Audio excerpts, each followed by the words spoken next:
அப்படிப்பட்ட சினிமாவை இங்கே எல்லாருமே பல விதமாக பார்த்துட்ருக்காங்க. பொழுதுபோக்குக்காக சினிமா எடுக்கப்படுது,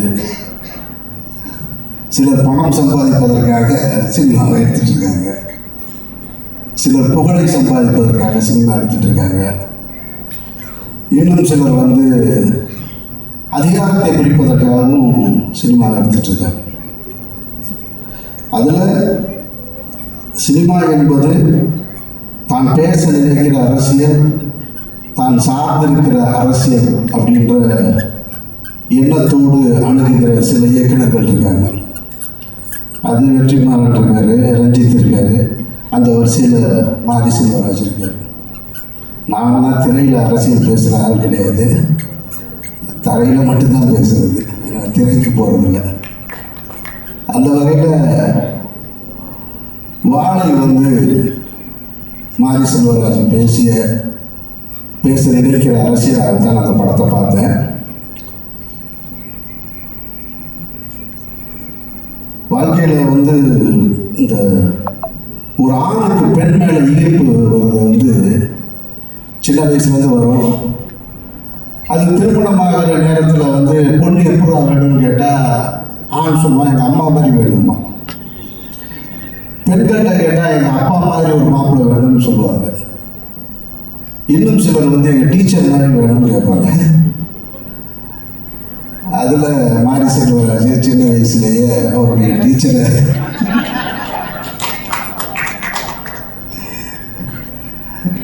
சரத் சார் பேசும்போது சொன்னார், நான் 8வது படிக்கும் போதே டீச்சர் லவ் பண்ணேன்னு. சரத் சார் இப்பவும் லவ் பண்ணுவார் டீச்சர்.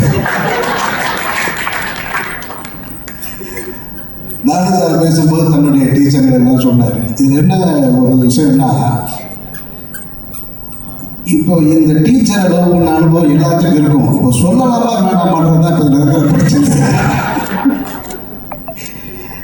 நானும் லவ் பண்ணிருக்கேன். இப்போ ஏற்கனவே மாறி எடுத்துட்டாருன்னு சொல்றாரு. எனக்கு எல்லாரும் லவ் பண்ணியிருக்கோம். இப்போ ஏற்கனவே திருடி எடுத்துட்டாருன்னு சொல்ல முடியாது.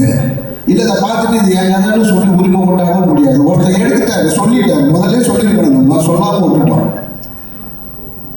நான் பேர் சொல்லலை, ஏன்னா அவங்க இப்போ என்னுடைய தாய் ஸ்தானத்தில் இருக்கிறாங்க. அந்த டீச்சர் நான் பேர் சொல்ல முடியாது. நான் லவ் பண்ணியிருக்கேன்.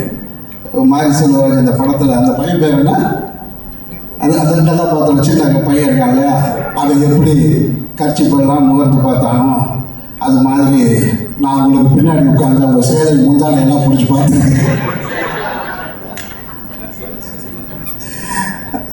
அதாவது இதை பார்த்துட்டு இன்னொரு டீச்சர் பார்த்துட்டாங்க. இது இன்னொரு டீச்சர் பார்த்துட்டு, டீச்சர் என்ன வேலை செய்யலாம் தெரியுமா அப்படின்னு சொல்லிட்டு கூப்பிட்டு முட்டி போட சொல்லிட்டாங்க. சொல்லி முட்டி போட்டு நின்று, முட்டி போட்டதுக்கப்புறமும் நான் முட்டி போட்டு நின்று அந்த டீச்சரை பார்த்துக்கிட்டே இருந்தேன்.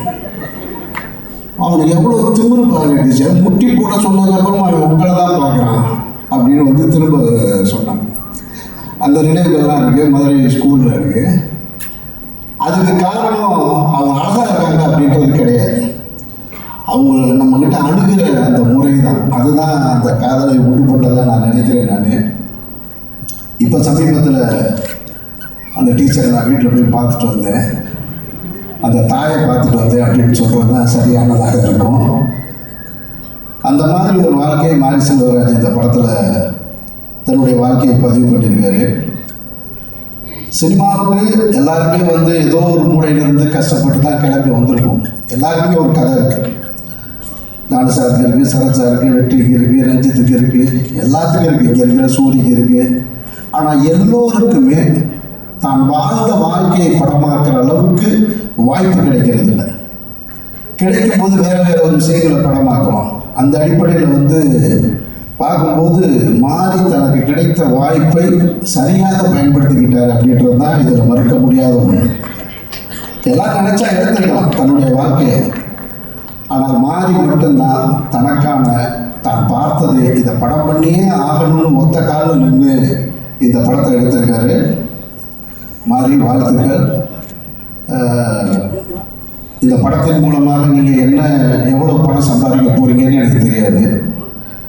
ஆனால் ஒரு பாரதி ராஜா சொல்வது போல, இன்னும் பல பேருடைய எண்ணத்தில் இருக்கிறது போல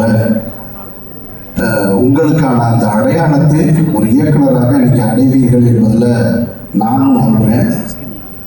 சசி பேசும்போது சொன்னார் மாறி தோக்கவே மாட்டான் அப்படின்னு சொல்லிட்டு. நமக்கு இந்த வெற்றி தோல்வியெல்லாம் நம்பிக்கை இல்லை. கலைஞனுக்கு என்றைக்குமே தோல்வி கிடையாது. சாகிற வரைக்கும் அவன் கலைஞர் தான். அவனுக்கு என்ன வெற்றி தோல்வி அதெல்லாம் ஒன்றுமே இல்லை. சாகும் போதும் அவன் கலைஞர் தான். உங்களுடைய படைப்பு, உங்களுடைய சிந்தனை மக்களிடத்தில் எப்படி போய் சேர்ந்துச்சோ, பிசி சார் சொல்லும்போது சொன்னார் பாருங்க, நான் இந்த வாழ்க்கையெல்லாம் நான் பார்த்ததில்லைன்னு, நான் திரையின் மூலமாக பார்க்குறேன். அந்த மாதிரி கொண்டு வந்து சேர்க்கிற ஒவ்வொருத்தருமே கடைசி வரைக்கும் வெற்றியாளர்களாக தான் இருப்பாங்க. மாரிக்கு என்னுடைய வாழ்த்துக்கள். இந்த மேடையை இன்னொருத்தருக்கு வாழ்த்து சொல்றதுக்கு பயன்படுத்திக்கிறேன். ரஞ்சித்துக்கு எனக்கு தங்கலான் படம் பார்த்துட்டு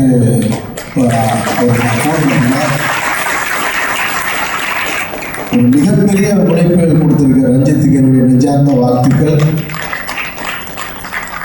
நான் நடிகர் விக்ரமோட ரொம்ப நெருக்கமான ஒரு ஆள், ஆனால் ரொம்ப தூரமாக இருக்கிற ஒரு ஆள்.